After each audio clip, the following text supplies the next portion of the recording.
Selamat pagi, Ibu Hasanah. Saya dari Universitas Negeri Medan ingin mewawancara Ibu mengenai kepemimpinan.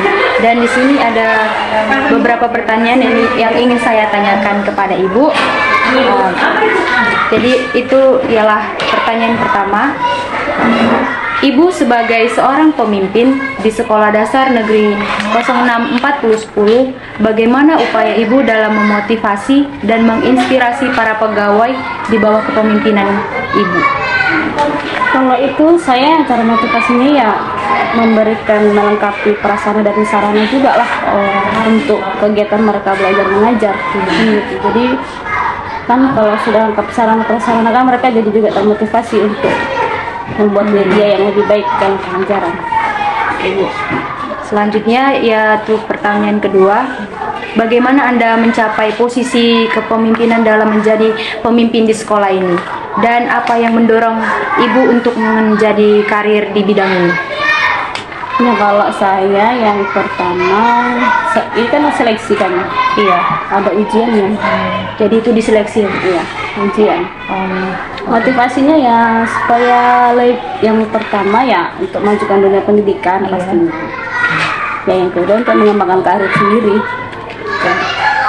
Pertanyaan ketiga, Ibu sebagai kepala sekolah di SD Negeri 064010, bagaimana Ibu mengukur keberhasilan kepemimpinan Ibu dalam menjadi kepala sekolah? Kalau saya mengukur keberhasilan itu yang pertama tingkat kenyamanannya dulu, kenyamanan guru dan siswanya. Nyaman nggak sama saya, gitu. Gimana kepemimpinan saya, nyaman nggak mereka di sekolah ini. Lalu ya yang kedua ya prestasi. Ya kan? Prestasi sekolah ini gitu, gimana, apakah dia harus lebih baik dari yang kemarin kan seharusnya kan begitu kan.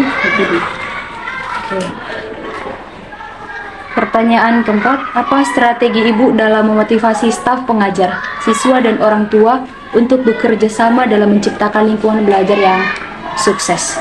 Ya kalau yang pertama itu melakukan supervisi ke kelas-kelas itu dia 2 minggu sekali ke kelas mereka mengajar saya perhatikan.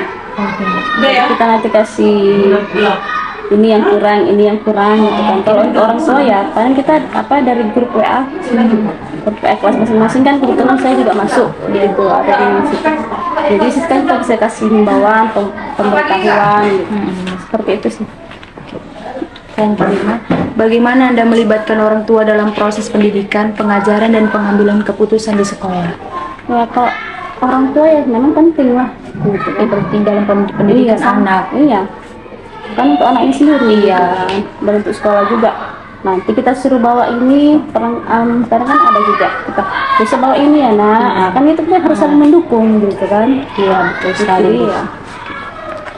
Yang keenam, bagaimana Anda menghadapi perubahan dalam kebijakan pendidikan dan bagaimana Ibu memastikan bahwa sekolah yang Ibu pimpin tetap relevan dengan menghadapi tantangan ini? Ya, kalau perubahan itu kan pasti lebih baik, ya kan? Tak mungkin ya perubahan itu diadakan kalau dia tidak bagus, kan gitu. Itu kan supaya lebih baik. Ya kita hadapi aja dan kita belajar menghadapinya. Kalau misalnya di mana kendalanya kurang, ya kita harus banyak belajar, gitu. Pertanyaan ketujuh, bagaimana Ibu mendukung pengembangan profesional staf pengajar untuk memastikan peningkatan kualitas pengajar di sekolah ini? Ya kita di sini, ya saya kan baru 6 bulan di sini. Nah, saya kemarin sudah mengadakan bimbingan teknis sosial workshop gitu di sini.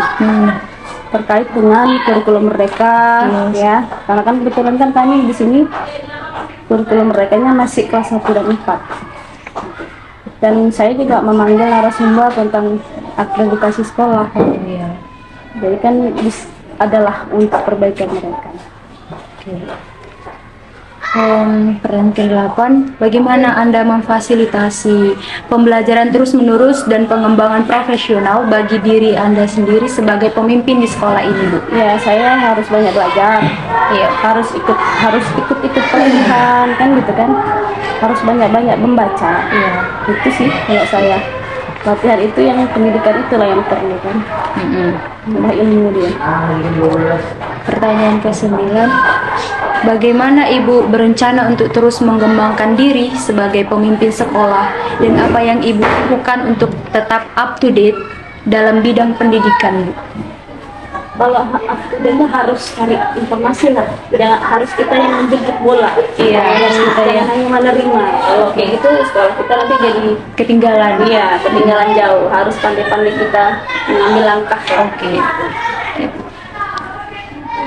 Pertanyaan ke-10. Apa pesan atau saran yang Ibu miliki bagi mahasiswa yang tertarik untuk mengejar karir dalam bidang pengajar atau menjadi seorang pemimpin yang baik? Ya, dia satu harus ada keinginan yang tinggi. Ya, satu. Yang kedua itu dia harus membuat nyaman orang sama kita gitu. Harus nyamanan dulu gitu. Kalau sudah nyaman udah aman ya itu sih. Lalu ya harus kreatif Ya dalam berpikir dan berpikir terus belajar dan terutama berpikir kritis juga ya, Bu, ya. Nah kan belajar jadi kan pola pikir kita jadi Berubah. Oke, Bu. Sekian dari pertanyaan saya. Terima kasih atas waktu dan kesempatan yang Ibu berikan dan terima kasih, Bu. ya sama-sama.